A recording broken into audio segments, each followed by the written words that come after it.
काफी अजीब गजीब नहीं है भैया, वही गाना का वो है, झुमका गिरा रे बरेली के बाजार में, गाना सुने होंगे भैया। उसी के ऊपर तो ये ऐसा गाना भैया, गाना लेकिन भैया हमको तो भैया बहुत ही मस्त सुपर डुपर लगा भैया, डुपर लगा भैया। आप बता दीजिए वो कैसा लगा।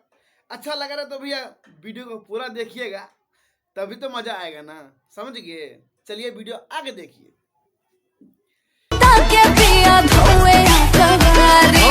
भैया सब्सक्राइब कर दी चैनल को, तभी तो भैया आपको अगला वीडियो देखने को मिलेगा।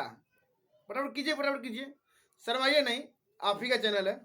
और भैया काफी धुआंधार भैया 2024 चढ़ने वाला है भैया, मात्र 4 दिन रह गया है भैया 2024 आने में, नया साल आने में भैया। रितेश पांडे भैया आके भैया ठंड में गर्मी का एहसास दिला दिया है ये गाना भैया बजा के।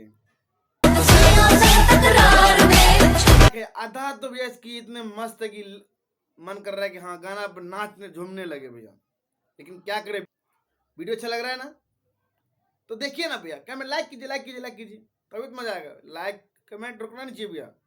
इस वीडियो पे कम से कम 1000 लाइक होना चाहिए भैया। आप सब इतना आशीर्वाद प्यार दीजिए तो भैया मजा आ जाएगा। फिर अगले वीडियो में मिलेंगे, तब तक के लिए हर हर महादेव, जय बिहार।